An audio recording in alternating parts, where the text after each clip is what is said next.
Vous écoutez Bretagne 5, c'est la matinale, il est 8h15. Bretagne 5, l'invité de la matinale. Et notre invité politique en ce lundi matin est Yann Hamon. Il est co-secrétaire du groupe local Les Écologistes Baie de Saint-Brieuc et il nous a rejoint au micro de la matinale pour être en direct. Je le remercie. Bonjour. Bonjour Stéphane. Alors on va parler de politique. Je précise aussi que Axel Guillaume est avec nous ce matin. Bonjour Stéphane, bonjour à tous. Nous allons donc parler de politique, de grande politique, mais aussi on va parler des municipales. Et ça c'est important parce que là c'est la politique locale, celle qui touche le plus grand nombre et au plus près. Mais j'avais quand même envie de vous entendre sur le nouveau gouvernement, le Cornu 2, après bien des péripéties, une démission et un retour en force. Et aujourd'hui, une commission, la commission des finances, qui va examiner les 1800 amendements qui ont été déposés avec un budget qui risque d'être très serré, qui sera peut-être voté avant le 31 décembre ou peut-être aussi adopté par ordonnance. Voilà, beaucoup de choses. Tout d'abord sur le gouvernement. Qu'est-ce que vous en avez pensé de ce nouveau gouvernement ? Ce nouveau gouvernement, pour nous écologistes, très clairement, c'est un quatrième gouvernement qui n'a rien à faire là. C'était vraiment le point central. On est dans la poursuite de l'obstruction menée par le président de la République, qui refuse de nommer la gauche qui arrive en tête aux élections. Et voilà, après la dissolution qu'il a choisie, il semble impossible pour lui de reconnaître qu'il a perdu. Donc on n'a jamais eu de changement de politique jusqu'ici. On a le Cornu 3 qui n'arrive pas à tenir. On voit que le socle commun est très très effrité. Donc l'excuse qui était donnée jusque-là, c'était la stabilité, le fait que Renaissance plus les LR, ça faisait quand même un peu plus que la gauche. Mais en fait, on constate que ça n'existe pas. C'est quelque chose qui est absolument pas stable.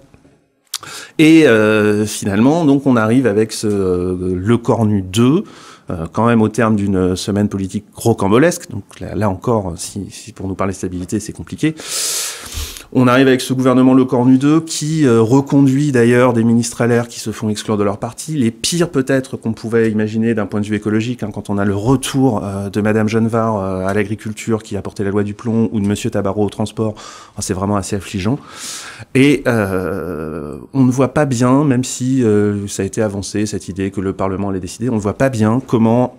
à partir du moment où le gouvernement et le budget proposé est le même budget, en gros, que celui de François Bayrou, avec quelques légers ajustements, on a enlevé les 2 jours fériés, parce que évidemment, ça chauffait vraiment trop tout le monde.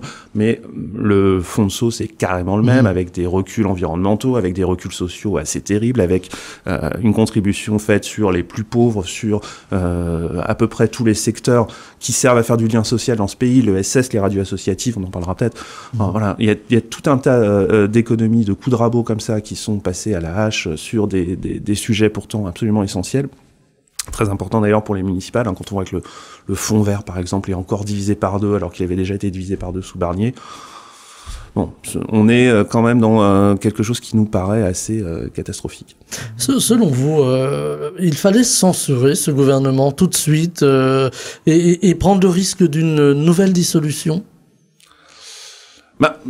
Le risque de la dissolution, ça c'est la menace d'Emmanuel Macron qui n'a que ça finalement comme arme maintenant, menacer les partis politiques et les députés de dissolution. Mais en fait la question c'est pas la dissolution, la question c'est qu'on devrait être en cohabitation, c'est ce que nous avons toujours demandé, nous écologistes, et c'est important.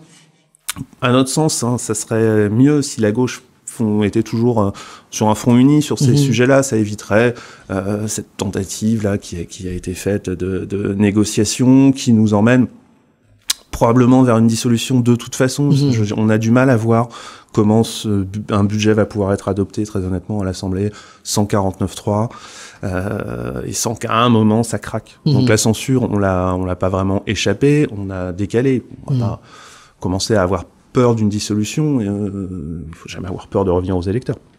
Avec néanmoins on va dire une fracturation à gauche avec le Parti Socialiste, justement, qui a fait un peu cavalier seul. Est-ce qu'on peut le dire comme ça ? Est-ce que c'est regrettable quelque part ? Non, c'est plus compliqué que ça. Le problème, c'est qu'on a des lignes stratégiques un peu opposées. On n'a pas eu non plus le soutien de la France Insoumise au départ pour l'idée d'imposer une cohabitation. Donc du coup, voilà, on n'est pas rentré dans les négociations. La France Insoumise refusant absolument de discuter avec le président de la République, n'étant pas invité d'ailleurs, mais aussi avec le Sébastien Lecornu dans la période précédente. Et là, effectivement, on va voir les orientations stratégiques du Parti socialiste. On va voir si finalement on arrive à avoir cette suspension des retraites. On constate que comme ça va passer par un amendement dans le projet de loi de financement de la sécurité sociale, ça voudrait dire que pour avoir la suspension jusqu'en 2027 de la réforme des retraites, il faudra accepter un budget de régression sociale assez terrible. J'ai quand même du mal à voir sur quoi ça va déboucher, même s'il y aura sûrement des amendements. Voilà. Donc, on a effectivement, c'est toujours pareil, des difficultés, ça revient. On a un écosystème très très varié à gauche. C'est la biodiversité. Alors nous écologistes, on est pour ça, mais c'est vrai qu'il faut quand même qu'on se rende bien compte de la menace qui arrive. Et bon, on sait généralement qu'on peut compter sur un réflexe d'unité à gauche face à l'extrême droite, et que voilà, il faut faire attention dans la période à pas rentrer dans des postures trop agressives et dans des clashs qui seraient absolument irrémédiables. Bon, on peut se dire aussi que pendant les européennes, le ton était monté très très haut aussi, et que finalement on avait réussi à retrouver quelque chose, la raison très vite pour faire front contre l'extrême droite. Alors justement, on la voit en embuscade, le Rassemblement national progresse, on le voit dans les sondages. Alors là encore, on va être très prudent avec les sondages, il y en a beaucoup, parfois qui n'ont pas toujours dans le même sens. Mais là, on voit quand même qu'il y a une forme d'unité dans les sondages avec une grande progression du Rassemblement national, un tassement à gauche. Est-ce que c'est un motif d'inquiétude pour vous ? Alors, tassement à gauche dans les sondages, je voudrais regarder exactement ce que ça donne. C'est surtout qu'on a un effondrement du centre et que ça profite plutôt, un effondrement du centre, je crois qu'il y a une baisse aussi des Républicains, et que ça profite au Rassemblement national qui était déjà très haut. Le Rassemblement national profite aussi du fait que ils s'embarrassent pas de la cohérence économique. On sait pas trop ce qu'ils ont vraiment à proposer. On se rend compte que les positions là, on commence à plus trop comprendre entre Bardella et Marine Le Pen quelles sont les positions. Le côté un peu populaire que prétendait avoir Marine Le Pen quand elle s'opposait à la réforme des retraites, par exemple, on sait plus trop si c'est toujours la position du Rassemblement national qui essaye de draguer les Républicains. On a maintenant un changement de position aussi sur la taxe Zuckman. Marine Le Pen a déclaré qu'elle ne la voterait pas, alors que quand on avait fait passer l'amendement, puisque les écologistes ont déjà fait passer la taxe Zuckman à l'Assemblée, je crois que les députés RN nous avaient plutôt soutenus ou s'étaient abstenus. Enfin, voilà. Donc on a une évolution dont les gens vont aussi finir par se rendre compte. C'est-à-dire que l'électorat populaire du RN ne profitera pas de la politique de droite menée par le RN. Avec aussi, alors on revient là sur l'aspect budgétaire, des économies à réaliser, une note de la France à nouveau dégradée, il y a des coupes budgétaires qui sont annoncées, vous y avez fait référence tout à l'heure Yann Hamon. Est-ce qu'on prend le problème à l'envers, en ce sens où on va aller chercher des petites économies alors qu'il faudrait peut-être faire justement des économies plus marquées?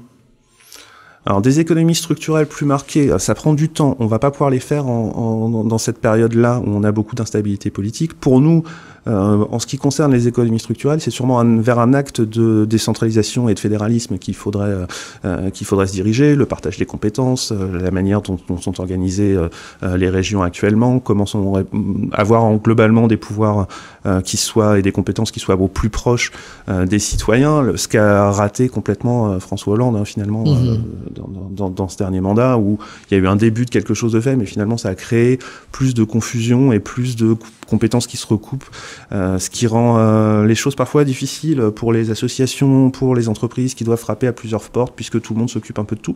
Donc ça fera sans doute des économies et plus d'efficacité, mais ça prend du temps. Et actuellement, le dérapage budgétaire, on le sait depuis le passage de Bruno Le Maire et le moment où, parce que c'est de là que ça remonte quand même, cette histoire. C'est exprimé là-dessus, il n'était pas content. Il dit c'est pas moi les 1000 milliards. Non, mais évidemment que c'est pas lui, mais enfin, il y a quand même été, voilà, depuis 2017, une bonne partie du temps en responsabilité. Le problème, c'est un problème de recettes. Le problème du déficit actuel, du surcroît de déficit, c'est essentiellement un problème de recettes fiscales, parce qu'on a fait des allègements d'impôts pour les plus riches, on va pas tous les faire, l'ISF, la flat tax, etc. Et que on comptait que magiquement, par la théorie du ruissellement, ça ramènerait de la croissance et des recettes supplémentaires, etc. Et toutes les études montrent que ce n'est pas le cas. Comme on ne revient jamais sur cette politique, on n'arrive pas à récupérer les recettes qu'on a perdues, et c'est ça qui nous manque. Ce n'est pas, on n'est pas dans une crise de la dépense, on est dans une crise de la recette publique. Avec des secteurs qui vont souffrir, vous faisiez référence tout à l'heure à l'économie sociale et solidaire qui risque de voir son budget fortement diminuer. Vous avez parlé des radios associatives. Allez, tenez, on va parler un petit peu, on va plaider pour notre chapelle, et bien d'autres secteurs qui sont des secteurs de cohésion sociale risquent de souffrir.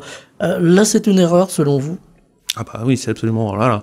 On fait vraiment les fonds de tiroir, toujours pareil, pour ne pas avoir à imposer les plus aisés, pour garder ce totem de la politique de l'offre.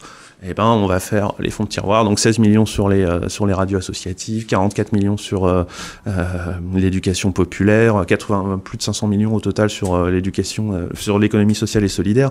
On risque d'avoir un plan social dans les associations, ça c'est assez terrible. Le mouvement du 21 octobre des associations, c'est quelque chose de rarissime, pour dire que ça ne tient plus, et vraiment les associations sont au cœur, tout le monde le sait, du vivre ensemble, du lien social dans les communes.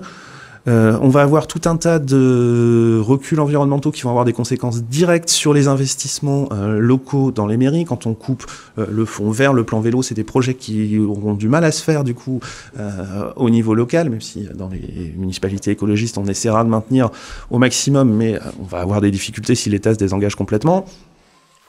Donc tout ça, ça veut dire moins d'emplois sur le terrain, et puis ça veut dire une moindre adaptation au changement climatique par ailleurs, et la transformation d'économie sur laquelle on est en retard. Yann Hamon, donc on rappelle que vous êtes donc co-secrétaire du groupe Europe Écologie Les Verts de la baie de Saint-Brieuc, mais aussi conseiller municipal donc à Langueux. On vous reçoit donc à un moment clé, à 5 mois des élections municipales qui vont se dérouler à la mi-mars. Sur quel dossier écologique ou de gouvernance locale estimez-vous que la majorité a échoué, par exemple peut-être sur la transition énergétique ou bien la démocratie participative? Sur quel dossier, selon vous, il y a eu un échec? Voilà. Il y a eu énormément d'échecs sur les dossiers environnementaux.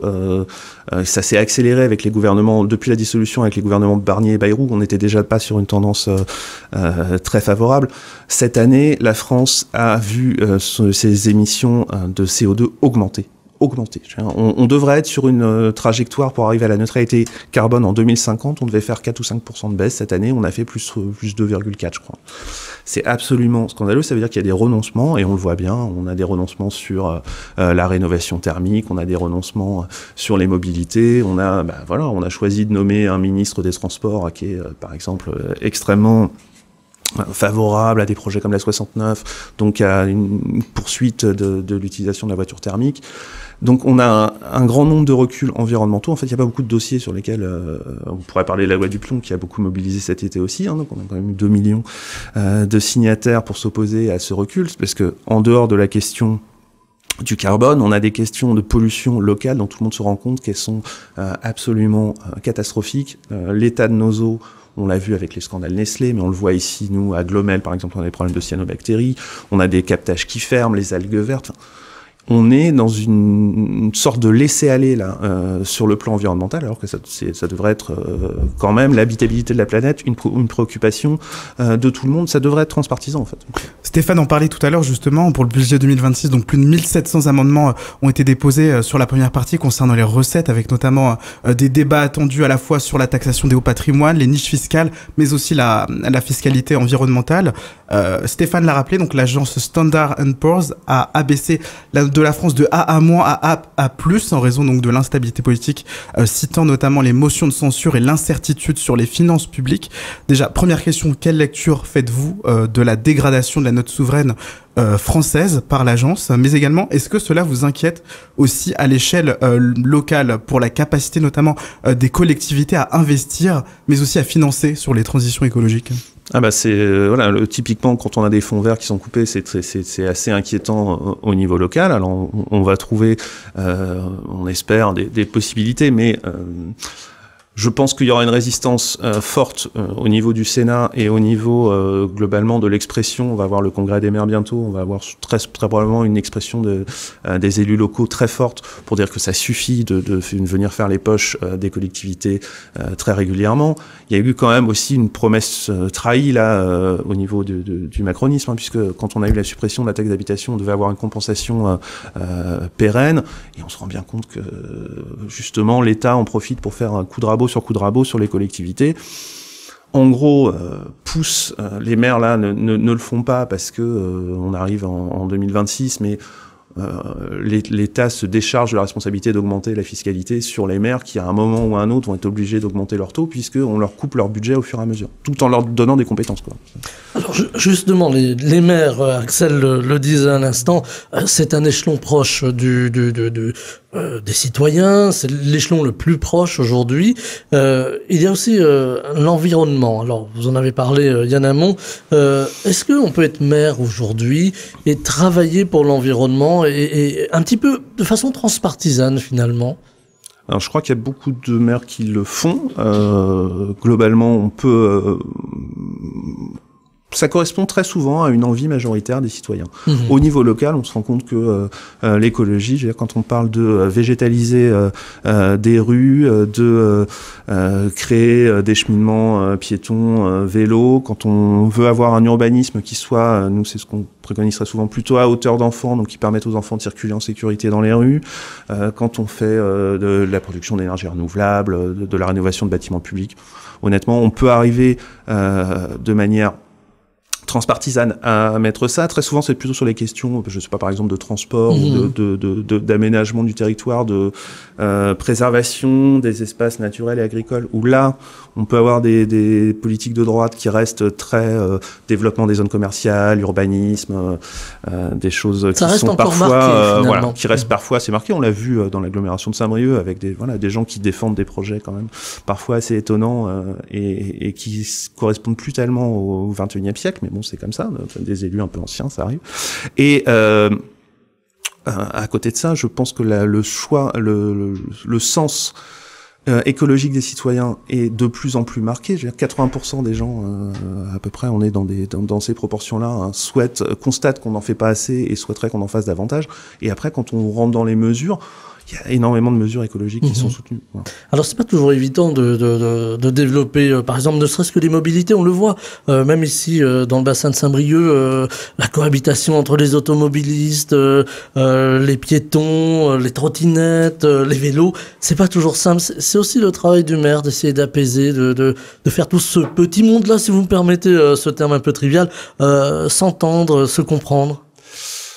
Ah bah c'est un travail, oui, d'aménagement de l'espace public, hein, pour quand c'est possible et quand c'est dangereux, que ça va vite, séparer les voies. Quand c'est pas possible, faire en sorte que les voies soient ralenties avec des aménagements adaptés pour que tout le monde puisse circuler et en harmonie. Voilà, c'est effectivement un travail très important au niveau local. Alors ça pose encore un certain nombre de difficultés à des points précis. On a vu quelques accidents qui sont vraiment dommageables, qui sont intervenus sur le secteur de Saint-Brieuc, trottinettes, cyclistes. Il va falloir aussi que tout le monde apprenne à partager l'espace et à se respecter.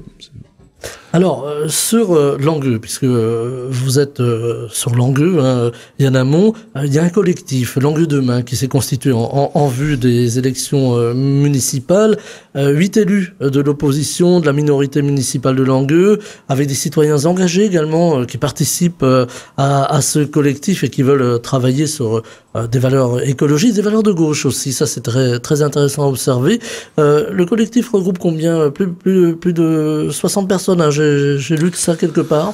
64, oui, on est 64 inscrits là, actuellement dans la liste de diffusion du collectif, donc on est très très loin. Effectivement, le point de départ, c'est les 8 élus de l'opposition, mais là, on est vraiment sur autre chose maintenant.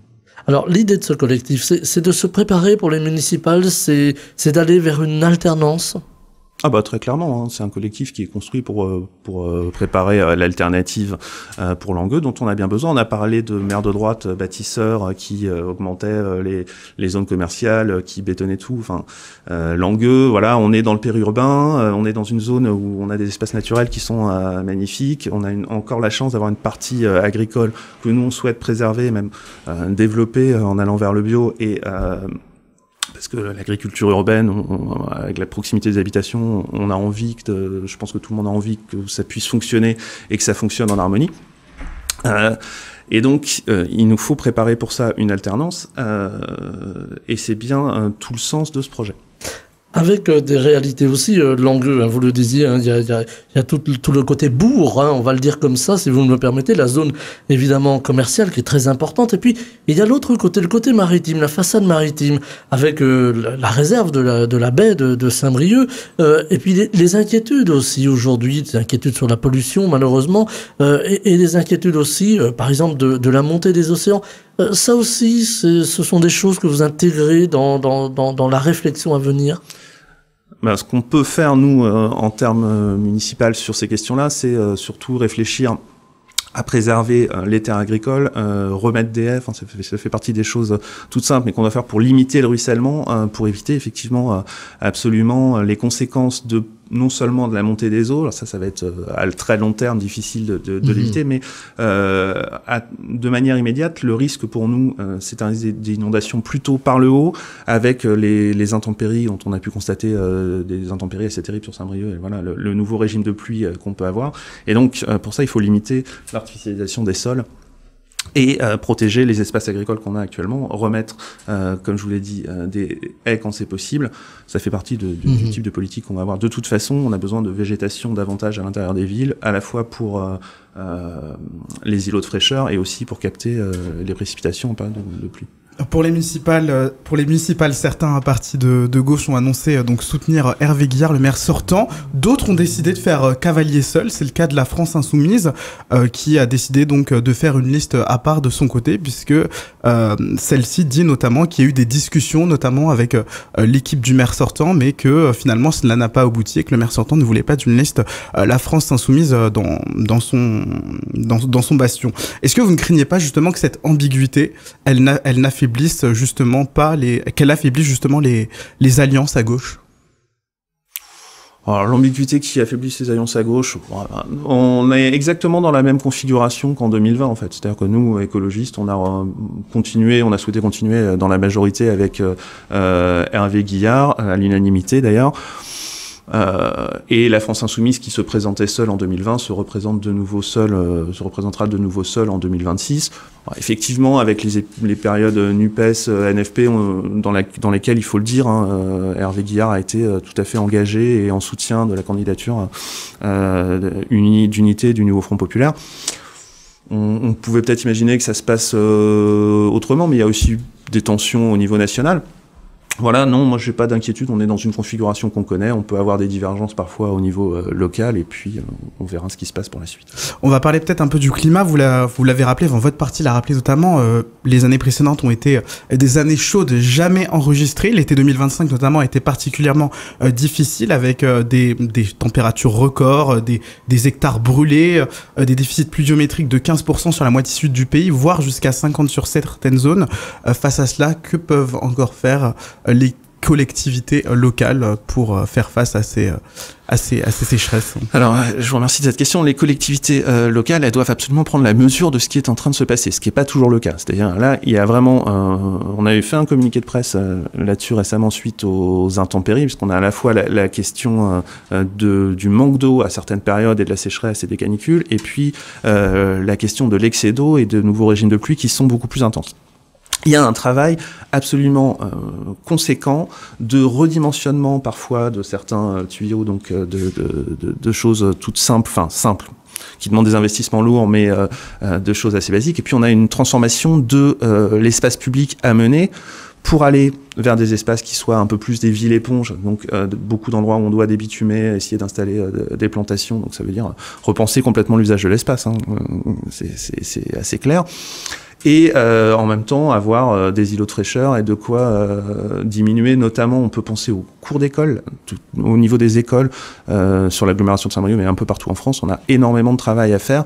Nous, ça fait des années qu'on dit que ça devrait être un sujet prioritaire, et je pense qu'on va essayer de faire en sorte que ça le soit pour la prochaine mandature. Mais est-ce que vous pensez que les élus locaux ont vraiment le moyen d'agir, ou tout dépend de l'État en fait? Non, les élus locaux ont des choix à faire. Il faut savoir où est-ce qu'on met les priorités. On peut prendre des exemples tout simples, mais on a eu des gens qui défendent encore le projet de contournement sud de Saint-Brieuc. Et d'un autre côté, les investissements qu'on a à faire dans la transition écologique et dans la protection, la transformation des espaces publics. Bon, à un moment, il faut faire des choix. Après, oui, il y a aussi effectivement le besoin que l'État vienne soutenir les collectivités sur ces sujets, remettre le fonds vert. Bon, ça, c'est des choses que les écologistes défendront à l'Assemblée, j'espère, avec l'ensemble de la gauche. Alors, un dernier mot, Yann Hamon, il nous reste une poignée de secondes. Qu'est-ce que vous auriez envie de dire aux gens qui disent aujourd'hui qu'il n'y a pas de changement climatique, que c'est une vue de l'esprit? Allez, je vais vous énerver là pour la fin de l'interview. Non, mais là, je pense que tout le monde, c'est vraiment un très très minoritaire. Le problème, c'est que tout le monde sait. Moi, j'ai plutôt envie de m'adresser aux gens qui se sentent un peu découragés. Il faut pas se décourager. Chaque degré va compter. Même pas degré va compter, mais chaque dixième de degré va compter. On a un effort absolument massif à faire. Si on le fait pas, on va à la catastrophe. Il faut que tout le monde en soit bien conscient, là. Et d'ailleurs, il faut arrêter le syndrome de l'autruche. C'est ça. Il faut arrêter de faire comme si rien ne se passait. Il faut se rendre compte que là, cette année, alors qu'on devrait être plutôt commencer à stabiliser, voire à baisser un petit peu la montée des émissions, on a eu encore le pic et une accélération du rythme d'émissions de CO2. On a les forêts qui captent moins, semble-t-il, de carbone, donc on a une accélération du phénomène. L'Europe ne peut pas se permettre de faire des reculs, hein. On a heureusement des avancées en Chine qui sont, eux, plutôt en avance sur la réduction des émissions, donc ça fait quand même un compétiteur et une grosse économie qui est en train d'aller vers la transition. Il faut que l'Europe soit absolument, parce qu'on va pas compter sur Trump, donc il faut que l'Europe soit absolument moteur ici et que on tienne les engagements européens, les engagements du pacte vert, mais aussi qu'au niveau français déjà, on soit meilleur que ce qu'on a été cette dernière année. Voilà, c'est là-dessus que l'on va se quitter. Yann Hamon, vous êtes co-secrétaire du groupe local Les Écologistes Baie de Saint-Brieuc. On reste quand même sur une note optimiste, voilà, pour nos auditeurs dès le lundi matin. Merci beaucoup d'avoir été avec nous. Très belle journée. Merci à vous. Bretagne 5, Stéphane Hamon, le 7-9.